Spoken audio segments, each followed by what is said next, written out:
Je vais vous enseigner sur comment reconnaître les loups ravisseurs au milieu des brebis. Matthieu chapitre 7, verset 15. La première chose que vous devez retenir, c'est que les loups ravisseurs ont l'apparence de brebis. Donc vous ne pouvez pas les reconnaître à travers leur apparence. Maintenant, qui sont les loups ravisseurs? Ce sont des femmes ou des hommes qui ont déjà dépouillé une église ou des églises et qui viennent dans la nouvelle église comme des nouvelles âmes. Je n'ai pas dit les gens qui sont quittés dans une autre église. Parce que tu peux quitter dans une église et puis venir dans une église. Non. J'ai dit, ils ont déjà gâté là-bas. Ils ont déjà dépouillé une église et puis viennent dans une autre. Donc ce sont des personnes généralement qui ne viennent pas seules. Ils viennent avec un groupe. Ce sont des gens qui ont déjà détourné certaines personnes déjà de leur père. Ils ont déjà arraché certaines personnes de leur pasteur. Tout ça, et ils se déplacent avec eux. Et ceux-là qu'on appelle les loups ravisseurs. Donc ils rentrent dans une église comme de nouvelles âmes. Donc premièrement, ils ont l'apparence des fidèles. Et ils rentrent dans l'église. Ils se comportent comme de nouvelles âmes parce qu'ils viennent d'arriver. Tu vois, ils mangent les gâteaux là. Mais ils ne sont pas seuls. Deuxième signe, si vous voulez les reconnaître. Les loups ravisseurs se comportent comme des gagneurs d'âmes. Donc tu ne peux pas savoir, tu vois, non? Ils se comportent exactement comme des gagneurs d'âmes. Quand ces personnes-là sortent, ces personnes-là viennent avec beaucoup d'âmes. Ils disent, ah, mais ce sont des gagneurs d'âmes. Alors qu'en réalité, ces personnes-là s'en vont puiser dans leur ancienne église pour envoyer dans la nouvelle église. C'est des dépouilleurs d'église, les loups ravisseurs. Eux, ils s'en vont évangéliser dans l'ancienne église. Ils n'évangélisent jamais les non-convertis. Parce que leur objectif, en fait, c'est de dépouiller. Exactement comme le diable. Faire mal au Seigneur Jésus-Christ. On dit les païens sont là. Non, les païens ne les intéressent pas. Pour eux, les païens, ce sont les gens de l'ancienne église. Un autre point encore. Les loups ravisseurs sont des personnes qui ressemblent à des fidèles, donc des brebis. Donc quand ils sont dans une église, ils rendent visite aux âmes de l'église d'où ils sont sortis. Et ils les appellent par téléphone dans le but de les inviter dans la nouvelle église. Ils sont déjà sortis d'une église, mais qu'est-ce qu'ils font? Ils passent le clair de leur temps à rendre visite aux âmes des églises d'où ils sont sortis, en les exhortant à les suivre dans la nouvelle église. Je ne dis pas que tu étais dans Deima, maintenant tu es arrivé dans une église évangélique et puis maintenant tu t'as appelé les Deima. Je ne parle pas de ça. Je dis église et tu sais que ce sont des églises vivantes comme votre église. C'est pourquoi les loups ravisseurs, vous ne pouvez pas les reconnaître. Vous ne verrez que leur vrai visage quand ils sont sortis de votre église. Quand ils sortent, vous allez voir que c'est là maintenant, vous devenez leur cible. Donc ils sont sympathiques avec vous dans le but de vous faire sortir vous aussi. Et vous recevez leur coup de fil si vous avez collaboré avec eux. Dans le même groupe, vous allez recevoir leur coup de fil. Et leur coup de fil n'a pas pour autre objectif de faire quoi? De vous inviter dans la nouvelle église qu'ils ont découvert, Canaan. Ils sont devenus votre Moïse. Donc vous devez ouvrir vos yeux pour voir autour de vous qui se comporte déjà en loup ravisseur. C'est quand ils sortent qu'on peut savoir. Mais Jésus a dit quoi? Jésus a dit qu'on les reconnaîtra aussi à travers leurs fruits. Donc pendant qu'ils ne sont pas encore sortis, on peut déjà détecter certaines choses. Amen. Donc c'est ce que je m'apprête maintenant à vous dire. Les loups là, il y a deux groupes. Il y a des loups qu'on appelle les loups solitaires et il y a des loups qui travaillent en équipe. Donc parlons d'abord des loups solitaires. Donc le loup solitaire déguisé en brebis est une personne qui agit seule. C'est un loup leader. Quand il rentre dans une église, il rentre seul avec une apparence de nouveau converti. Ils ne sont pas à deux, comme le premier groupe que j'ai cité. Non, quand il vient, il est seul. Mais son objectif là, c'est de recruter dans l'église les infidèles, ceux qui se plaignent, ceux qui viennent au culte quelques rares fois, voilà, ceux qui se plaignent beaucoup. Il veut les récupérer pour en faire son armée, pour détruire dans l'église où il est rentré. Les âmes mal affermées, qui ne comprennent pas la parole de Dieu, qui se plaignent, on n'a qu'à prier pour nous, on nous a trop enseigné, on n'a qu'à prier pour nous maintenant. Donc ce loup déguisé en brebis là, quand il rentre, il cherche à être proche du pasteur.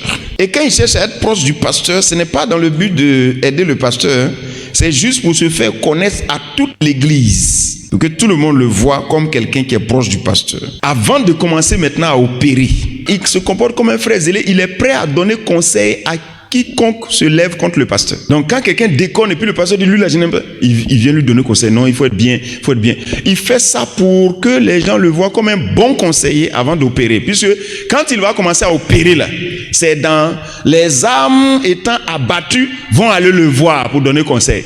Alors il joue les gentils, c'est le pasteur qui est dur, mais lui il est cool. Tout ça pour former son groupe.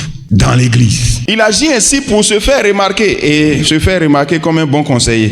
2-3 fois, il a défendu le pasteur, il a donné conseil dans certaines choses. Donc le pasteur le consulte pour lui dire, ah, mais... Donc du coup, les gens l'ont remarqué, donc on dit, ah, lui là, c'est bien. Et généralement, ce type de loup déguisé là, ce sont des personnes qui ont été déjà pasteurs quelque part. Ils ont été pasteurs assistants quelque part. Et là-bas, ils ont échoué, on les a chassés. Ils ont été remarqués comme des rebelles. Donc ils sont sortis dans le but d'aller fonder leur nouvelle église. Mais ils ont vu que devant c'est un peu difficile. Ramasser les âmes au dehors, c'est difficile. Alors ils se glissent dans une église pour se faire passer pour une nouvelle âme. Tu comprends, non? Et là, ils se jouent les connaisseurs, tu vois, non? Et les âmes le remarquent. C'est dans le but de créer son église dans l'église. À partir des âmes de l'église. Donc lui aussi, c'est un loup ravisseur. C'était un assistant, un pasteur assistant rebelle qui a été chassé déjà d'une église ou bien qui est sorti d'une église à une révolte. Mais il est allé sur le terrain directement, il a vu que c'est pas, il n'y a pas onction. Donc il vient dans l'église pour recruter. Donc il se fait passer pour une brebis. Il y a une malédiction qu'on appelle la malédiction d'errance. C'est-à-dire quand tu as fait rébellion quelque part, puis, donc il y a une malédiction qui tombe sur toi, c'est la malédiction de l'errance. C'est-à-dire tu t'assois plus, tu te promènes seulement. Donc c'est cette malédiction d'errance là qui est sur lui. Et donc il n'arrive pas à fonder une église parce qu'il se croyait fondateur. Mais ça ne prend pas. Donc il veut maintenant récupérer des âmes d'une église. Donc quand il est là, il cherche à séduire quoi. Il cherche. Souvent aussi, ce sont des disciples rebelles d'une église qui sont quittés dans une autre église, rebelles d'une église, et ils se sont glissés dans l'église où ils sont arrivés et ils se font passer pour des nouvelles âmes. Ils se sont retirés de cette église en croyant qu'il y avait l'appel sur leur vie. Donc quand ils viennent dans l'église, c'était quoi? C'est toujours pour le même but que l'autre. Récupérer les âmes. Et donc quand ils sont comme ça, qu'est-ce qu'ils font? Ce sont ce type de loups solitaires là, déguisés en brebis là. C'est eux, quand le pasteur prêche là, ils ont toujours quelque chose à dire. Il dit oui, c'est ça. Ce qu'il dit là, non, votre pasteur il est profond, hein, il est très profond. Vous savez la parole qu'il a dit là, c'est-à-dire Jean 3,16 qu'il a dit là. Tu vois, dans Jean 3,16 là, il y a des choses il a fait sortir. Voilà ce qu'il a fait sortir. Voilà. C'est-à-dire il se joue quelqu'un qui connaît vraiment la parole de Dieu. Donc toi qui causes avec lui, tu le remarques comme quelqu'un aussi qui connaît la parole de Dieu. Tu vois non? Il va d'abord dans le même sens que ton pasteur. Puisque tu aimes ton pasteur, donc il va dans le même sens que ton pasteur. Dans le but de te séduire, parce qu'après il va te détourner. Donc ces loups solitaires là, ils font pas long feu dans une église bien organisée où les disciples sont fidèles. Ils n'arrivent pas. Parce que les fausses peaux là, ça quitte. Vrai peau là apparaît. Ils aiment commenter les prédications du pasteur. Souvent le pasteur est en train de parler, il a donné 3 versets déjà qui vont dans le même sens. Pendant qu'il est assis dans le peuple, et toi tu es son voisin, tu es dérangé. Et quand vous sortez, il est en train de continuer pour essayer de ceci et cela. Si vous le remarquez, c'est un loup solitaire. Quelqu'un entend, c'est un loup déguisé en brebis. C'est pas une brebis. Ce qu'on appelle loup ravisseur, solitaire. Ça peut être aussi un pasteur qu'on invite dans une église. Par exemple, ton pasteur a invité un pasteur et le pasteur a prêché. Il a fini de prêcher. Et puis, disons qu'il a bien prêché, il a sympathisé avec 2-3 personnes, tout ça. Maintenant, il a pris vos numéros. Et quand il s'en va, vous voyez qu'il vous appelle individuellement. Et il commence à dépouiller. Et souvent, il peut dire à quelqu'un, bon, vraiment, je veux essayer de créer la cellule chez toi. Donc, la personne accepte. Et puis, il y a une cellule qui se crée chez la personne qui appartient à une autre église. Et cette cellule-là appartient à ce pasteur-là. Et les gens se regroupent là-bas. Et malheureusement, c'est les âmes de cette église-là qui s'en vont faire une réunion bis là-bas. Et généralement, c'est les dimanches soirs. Les loups qui travaillent en équipe. Les loups ravisseurs qui font les choses en groupe, quand ils arrivent dans une église, tu ne vois pas une personne. Tu peux voir une personne tout de suite, après tu vois 15 personnes qui sont venues. Ce sont des 15 personnes qu'il a retirées d'une église parce que c'est sa troupe. Voilà ce que Jésus a dit dans Jean le chapitre 10, le verset 27. Donc il dit, les brebis entendent la voix du berger, les brebis suivent leur berger. Donc les brebis reconnaissent la voix de leur berger, n'est-ce pas? Et puis elles suivent le berger. Mais les loups n'ont pas de berger. Donc les loups ne suivent pas la voix du berger. Donc dans l'église, il y a des gens qui écoutent la voix du pasteur et qui obéissent au pasteur. Mais il y a un groupe qui n'obéit pas au pasteur. Dans le groupe qui n'obéit pas au pasteur, il y a 2 types. Il y a les boucs et puis il y a les loups. Comment tu peux remarquer les loups? Les loups, à cause de ce que quand ils se déplacent, les loups qui chassent là, quand ils se déplacent là, ils se déplacent avec un chef de groupe. Donc ils ont un leader. Donc pendant que le pasteur prêche là, les loups n'écoutent pas la voix du pasteur. Ils font semblant d'écouter la voix du pasteur, mais ils n'écoutent pas la voix du pasteur. Ils ont tous le regard vers leur leader. Parce que quand ils se sont déplacés, comme je l'ai dit, les loups ravisseurs qui travaillent en groupe, ils vont toujours en groupe. Dès que tu as touché leur leader, eux tous, ils sont connectés. Puis, c'est là que tu vois les mouvements dans les églises. Parce que, en fait, le loup leader a été touché. Donc quand ils sont dans une église, le pasteur parle. Les brebis répondent. Les brebis disent, on va faire. Mais les loups ravisseurs sont là, ils disent pas on va faire. Leurs yeux sont sur leur leader. Si leur leader dit dites oui, eux tous ils disent oui. Par exemple, on prêche, on parle à quelqu'un, et puis tu vois que ses yeux s'en vont vers quelqu'un. Puis la personne aussi, ses yeux s'en vont comme ça. Surtout les choses où on dit mais des choses où on doit prendre des décisions, leurs yeux se promènent. Parce que leur leader est quelque part. Donc toi tu dis que tu es le pasteur, alors que non, ils ont déjà leur pasteur dans l'église, mais c'est pas un pasteur, puisque ce sont des loups. Donc eux là, c'est le chasseur, leader, chasseur, leader. Le loup leader. Donc c'est ainsi que tu vas voir que tout ce que tu dis là, dans la semaine, ils ont au moins une réunion chez le loup leader pour parler de tout ce qui a été dit. Qu'est-ce qu'ils doivent faire? Comment ils doivent faire? Est-ce que c'est normal? Tout ça, le loup leader doit leur dire non. Donc le loup leader les encadre. Si jusque-là le pasteur fait ce que le loup leader veut là, il va leur dire non, respectez, continuez de faire ceci, tant. Le jour où le pasteur va faire l'erreur d'être en froid avec le chef leader, c'est là que tu vas sentir qu'il y a quelque chose, que dans l'église là, c'est pas le pasteur qui dirige. Il y a des leaders aussi qui sont là. Hein? Vous pouvez les reconnaître. Tu peux soulever quelqu'un, tu dis oui. Qu'est-ce que tu décides à l'instant? Il est là et puis tu vois ses yeux se promènent. Il cherche le loup. Tu sais que voilà un loup. Hein? On dit oui. Qu'est-ce que tu décides bon, par rapport à ce qu'on a dit? Et puis il est là, il cherche. Il cherche. Donc quand il a trouvé, tu vois que son regard est sur quelqu'un. Pendant qu'il tourne là, il faut regarder où ses yeux s'en vont. Il est venu là à cause de quelqu'un, donc la personne doit dire ce qu'il doit dire. Donc les gens vont dans une église, mais ce sont des loups ravisseurs. Donc un berger inexpérimenté dit quoi? Il dit il a beaucoup de fidèles, alors que souvent c'est 3 armées de loups qui sont là, parmi les brebis.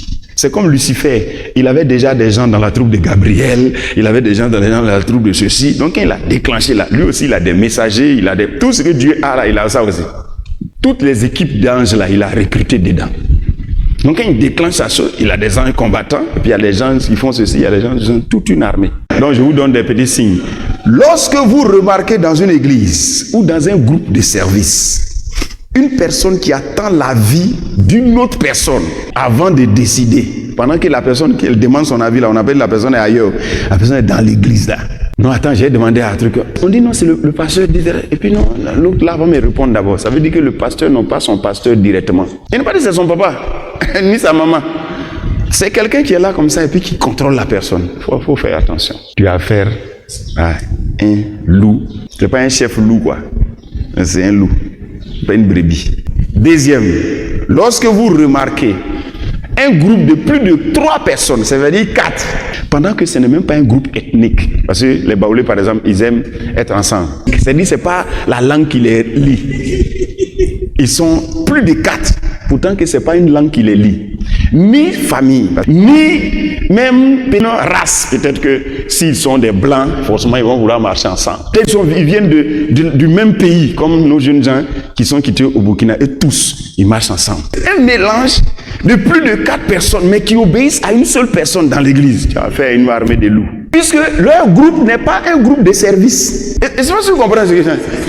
C'est dans leur groupe de service, on dit d'accord, on connaît déjà, c'est un groupe de service, on chante. Donc, 6 personnes, disons 6 personnes, 5 personnes ou 4 personnes, c'est un groupe de service. Bon. Mais c'est un groupe comme ça. Est-ce que tu entends ce que je suis en train de dire? Un groupe comme ça, qui n'a pas été constitué par l'église, rien. Ils ne sont pas liés ni par la famille, ils ne sont pas liés ni par l'ethnie, ils ne sont liés ni par rien d'autre. Mais tu les vois ensemble, ils marchent ensemble.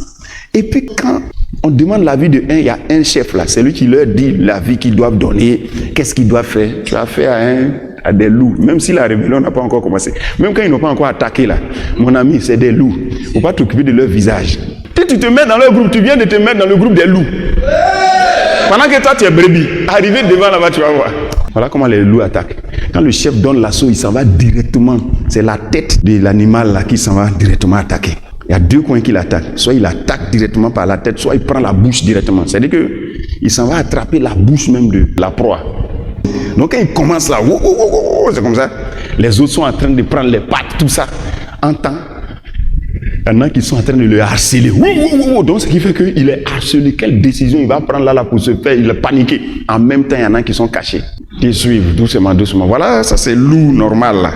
Maintenant, si Jésus dit ce sont des loups ravisseurs, il faut savoir que c'est le même mode d'opération. Donc c'est pour ça que quand il lance l'assaut, le chef attaque directement le pasteur, la tête directement. Donc tu sens que le pasteur maintenant est attaqué. Et dès qu'il attaque le pasteur, les autres sont alertés. En même temps, ils doivent attaquer aussi. Donc c'est pour ça que quand tu es dans une église et puis tu vois que il y a quelqu'un qui a un problème avec le pasteur, tu sens que le pasteur maintenant, soit on accuse, on lui dit il est méchant, la tête de l'église est attaquée. Pendant ce temps, tu vois une vague de démissions en même temps. Il faut savoir que tous ceux qui sont en train de faire, ils sont dans le même groupe.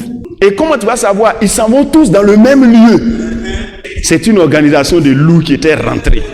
Donc toi qui es une brebis, si tu ne sais pas, tu profites de cette occasion pour dire aussi, parce que tu as connu des petites frustrations, tu dis moi aussi, tu viens de suivre les loups. Tu sais, partout là, il y a frustration. Partout, il y a des trucs, tu peux pas. Mais quand les gens sont en train de faire quelque chose, il ne faut pas les suivre, parce que tu ne sais pas qui ils sont.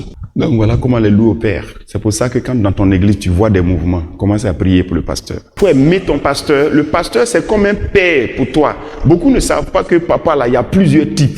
Il y a celui qui t'a accouché, et puis il y a un autre là. Quand il parle là, tu sens dans toi que c'est comme si c'est ton père, quoi. C'est ce qu'on appelle père spirituel. Ce qu'on ressent pour un père là, tu ressens ça aussi pour lui. C'est la même chose là. Dieu t'a donné un père. C'est ce qu'on appelle un père spirituel.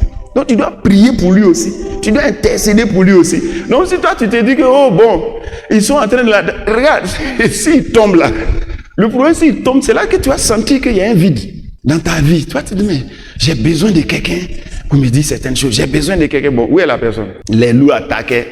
Tu t'es bras croisés, tu les regardais, au lieu d'intercéder. Satan n'a jamais baissé les bras dans ces choses. Donc, on ne sait jamais. Je t'ai parlé des loups solitaires et je t'ai parlé des loups ravisseurs. Alors, nous sommes dans l'église pour aller vers notre destinée. Alors, on ne doit pas laisser les gens nous embrouiller comme ça. Gagnons les âmes, gagnons les non-convertis, gagnons les sans-église, tout ça. Mais ne laissons pas les loups gâter l'église, parce que Jésus-Christ ne va pas accepter. L'église est un lieu de bénédiction. Donc, quand quelqu'un veut mettre du sable dans ton attiqué, tu le préviens. Vous êtes bénis. Rendez grâce à Dieu. Père, je veux te dire merci. Merci pour tout ce que tu nous as appris. Merci de nous avoir enseigné. Merci pour nous avoir ouvert les yeux afin que nous sachions et que nous ne puissions pas suivre n'importe qui. Nous te bénissons, éternel Dieu, de garder ton église, notre lieu de bénédiction. Que ton nom soit béni au nom de Jésus. Quelqu'un dit Amen. La grâce de Dieu est sur toi, la protection du Seigneur est sur toi, au nom de Jésus-Christ. Merci.